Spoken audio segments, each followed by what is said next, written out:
In honor of America's 250th anniversary and Pittsburgh's path in helping shape our nation, tonight we're telling the story of John Woodruff, an African-American sprinter from Connellsville. In 1936, he won gold at the Berlin Olympics, defying Adolf Hitler and coming home to plant a lasting legacy. As Chris DeRose shows us, it's a legacy that continues to grow in Woodruff's hometown.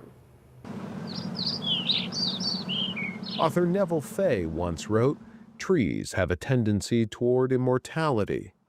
That may be especially true for this 90-year-old oak in Fayette County, a tree whose rings trace all the way back to the 5 rings of the 1936 Olympics in Berlin, Germany, and a man named John Woodruff. Woodruff grew up in a poor family in Connellsville. His parents were only a generation removed from slavery. He didn't have much, but he had speed, discipline, and determination. He excelled in the classroom. He became a standout on the track at Connellsville High School, and that talent earned him a scholarship to the University of Pittsburgh. Woodruff was just a freshman at Pitt when he made the 1936 U.S. Olympic track team.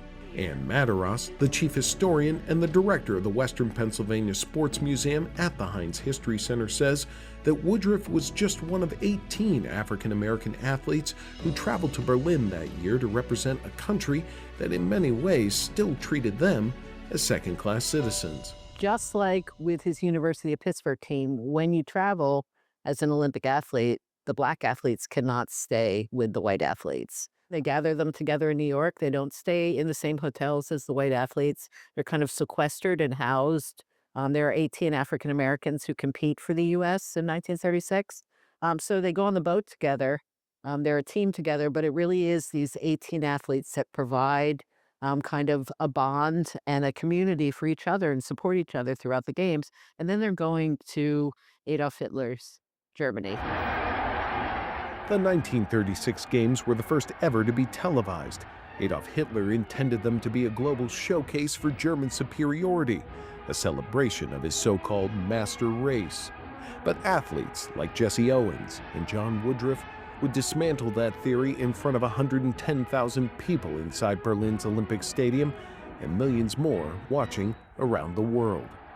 Woodruff's defining moment came on August 4th in the 800-meter race, a race he would win in unforgettable fashion.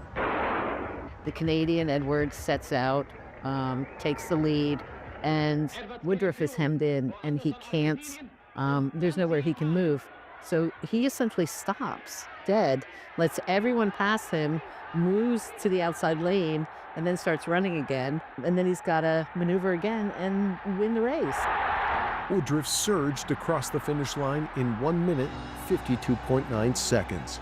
He won gold, having outrun and outmaneuvered the best in the world. The medal wasn't the only thing he carried home, however. Like every gold medalist in Berlin, Woodruff was presented with a small oak tree sapling from Germany's Black Forest, a living symbol of his victory. Today, his gold medal is preserved inside the University of Pittsburgh's Hillman Library, unchanged since 1936. But in Connellsville, that sapling took root. And over the last 90 years, it's grown into something far larger than anyone could have imagined. This is one of the only surviving Olympic oaks from the 36 Olympics. Right. As far as I know, there are only 2. That's George Von Banco, the co-founder of the Fayette County Sports Hall of Fame. He's among those working to make sure that John Woodruff's story and what he represented isn't forgotten. What does this tree mean to this community?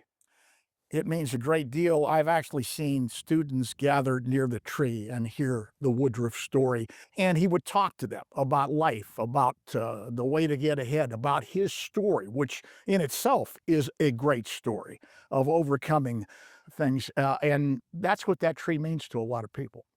And the fact that it's still standing majestic in the corner is just unbelievable, isn't it? John Woodruff passed away in 2007, but his tree still stands. Tall, rooted, and unshaken. A living reminder not just of one Olympic victory, but of a life spent serving others as a soldier, a teacher, a coach, and a mentor. A young man who once defied hatred on the world's biggest stage then came home and quietly planted hope.